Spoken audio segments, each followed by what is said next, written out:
Hello students, welcome to G R maths academy once again. ठीक है। आ, अच्छा, ये कह रहे हो बार बार आ जाता है वेलकम करने के लिए, क्या करोगे? करना पड़ेगा ना भाई साहब। वो कहते हैं नहीं, बहुत अच्छी बात किसी बहुत बड़े गुरु ने कहा है कि स्टूडेंट टीचर का हाथ भले ही छोड़ दे, लेकिन एक टीचर स्टूडेंट का हाथ कभी नहीं छोड़ता है जब तक कि वो अपने पैरों पे सही तरीके से खड़ा नहीं हो जाता। ठीक है। तो वही सारी बात है, उन्हीं सारी बातों को लेके टीचर मेहनत भी करता है, और बहुत सारे अच्छे-अच्छे टीचर्स यूट्यूब पे मेहनत भी कर रहे हैं। आप लोग भी मेहनत कर रहे हो। बस ये है कि जहाँ से नॉलेज मिले लेते रहो, रुको नॉलेज की बात। लेकिन नहीं तो आजकल क्या हो रहा है ना कि नॉलेज कम और नेगेटिविटी ज़्यादा है। ठीक है? नॉलेज बहुत कम है, कम अच्छी चीज़ें कम ही होती है। ठीक है? बाकी बातें बाद में, पहले इस क्वेश्चन को देखते हैं। ये कह रहा है कि derivative of e to the power sin square x with respect to cos x। देखो क्या है ना, सबसे बड़ी प्रॉब्लम पता है क्या है?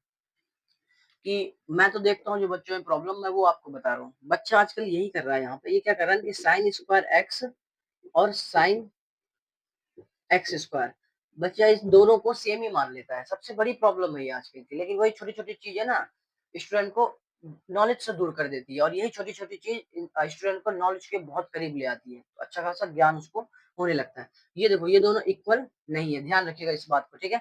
ये साइन स्क्वायर एक्स है, ये साइन एक्स स्क्वायर। यहाँ पे सिर्फ एंगल पे स्क्वायर है, बट यहाँ पे साइन पे स्क्वायर है। ठीक है? इस बात को ध्यान रखें। अच्छा, ये क्वेश्चन देखिए, अभी हम लास्ट टाइम भी क्वेश्चन भी कर रहे थे। इस टाइप के क्वेश्चन हमने अपनी लास्ट वीडियो में भी, अगर आप लोगों ने देखा होगा तो इस टाइप के क्वेश्चन हमने करे हैं। अच्छा, इस टाइप के क्वेश्चन करने का पर्पस ये है कि एनसीईआरटी में ये क्वेश्चन नहीं है, बट बोर्ड के पेपर में ये क्वेश्चन आ रहा है। ठीक है? 2024 के बोर्ड पेपर में ये क्वेश्चन आया हुआ है, तो इसलिए हम इस क्वेश्चन को थोड़ा सा ध्यान देंगे। क्या कह रहा है यहाँ पे? Derivative of e to the power sin square x with respect to cos x। इसमें भी सेम बातें कहेगी। फंक्शन दिया हुआ है, एक फंक्शन, दो फंक्शन दिया हुआ है। एक फंक्शन को दूसरे फंक्शन के रिस्पेक्ट में डेरिवेटिव करना है। ठीक है? एक फंक्शन को दूसरे फंक्शन के रिस्पेक्ट में डेरिवेटिव करना। अभी तक हम क्या कर रहे थे कि एक फंक्शन को विद रिस्पेक्ट टू एक्स कर रहे थे डिफरेंशिएशन, तो हम आसानी से कर दे रहे थे। ठीक है? बट यहाँ पे थोड़ा सा काम है, वो हम देखते हैं कि क्या काम करना है हमें। देखो, इस साइन स्क्वायर एक्स है। अच्छा, इसे हम मान लेते हैं u, और इसे हम मान लेते हैं v। ठीक है? तो हमारे पास क्या है, u बराबर, पहले u equal to e to the power sine square x. U को हम किसका, यू किसका फंक्शन है? U is the function of x, and also v is the function of x. तो उन दोनों को हम एक्स के रिस्पेक्ट में करेंगे बहुत आसानी से। पहले देखते हैं कि क्या करना है। यहाँ लिखो differentiate with respect to x, तो यहाँ से हो जाएगा d u upon d x. अच्छा, e to the power sine square x, e to the power x का डेरिवेटिव क्या होता है? Very good, e to the power x ही होता है। ठीक है? तो इसको तो हम as it is first time लिख लेंगे।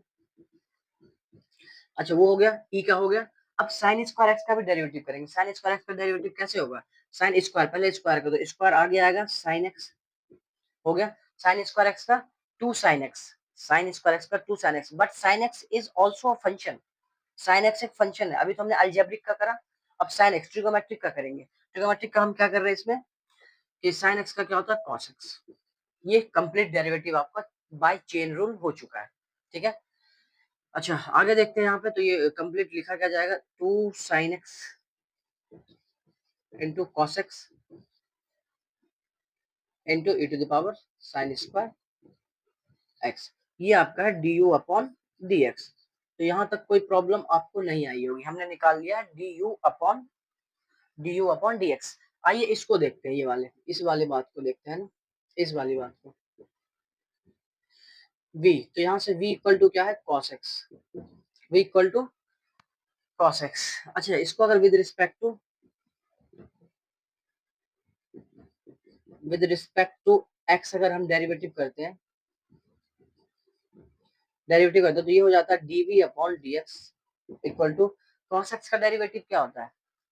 वेरी गुड, हाँ वही क्या होता है? Sine minus sine x. तो ये भी हमारे पास बात आ चुकी है। ये दोनों हमें निकालना क्या? हमें निकालना है d u upon d v. ये बात आप ख्याल रखिएगा। u का डेरिवेटिव निकालना विद रिस्पेक्ट टू v, है ना। u का डेरिवेटिव निकालना है विद रिस्पेक्ट टू v। तो यहाँ से क्या होगा? यहाँ देखिए आप, यहाँ देखिए, तो d u upon d v. अच्छा, एक काम करते हैं ना, d u upon d x, denominator में भी डी एक्स से डिवाइड कर देते हैं और डिनोमिनेटर में भी डी एक्स से डिवाइड कर देते हैं। तो एक बात बताइए, d u upon d x क्या है यहाँ पे? D u upon d x two sine x cos x into e to the power sin square x all divided by minus sine x. कोई प्रॉब्लम नहीं है यहाँ तक, ठीक है। आप लोगों को दिख रहा होगा, मैं बोल भी रहा हूँ, उससे भी आप लिख सकते हो, ठीक है। अगर नहीं दिख रहा होगा तो, क्योंकि मैं तो देख नहीं रहा हूँ, देख तो आप लोग रहे हो, अभी मुझे भी नहीं पता है कि यहाँ तक आ रहा है कि नहीं आ रहा है, ठीक है। लेकिन फिर भी मैं बोल रहा हूँ आपको, लास्ट में वीडियो जैसे एंड होगा ना, मैं उसके बाद थोड़ा सा आप वेट कीजिएगा, मैं मोबाइल को थोड़ा सा नीचे करूंगा ना, थोड़ा सा नीचे कर दूंगा, यहाँ तक अगर नहीं आ रहा होगा तो दिखा दूंगा। आप बेफिक्र रहिए, बस अभी सुनिए।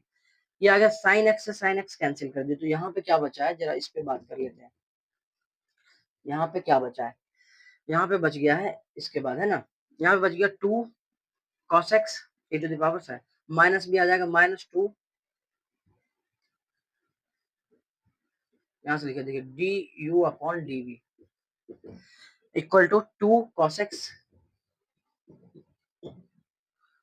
Into e to the power sine square x all divided by कुछ नहीं, है ना, तो इसको हटा ही दो। माइनस मैंने ऊपर लगा दिया, नीचे वाले का माइनस, ये वाला ऊपर लग गया, तो ये आपका आंसर होगा, ठीक है। ये आपका आंसर है, इसको बहुत अच्छे तरीके से कर लेना है ना, क्योंकि पेपर का हर एक नंबर आपके लिए बहुत इंपॉर्टेंट है, ठीक है। मिलते हैं हम नेक्स्ट क्वेश्चन के साथ, तब तक इसको आप राइट डाउन करें।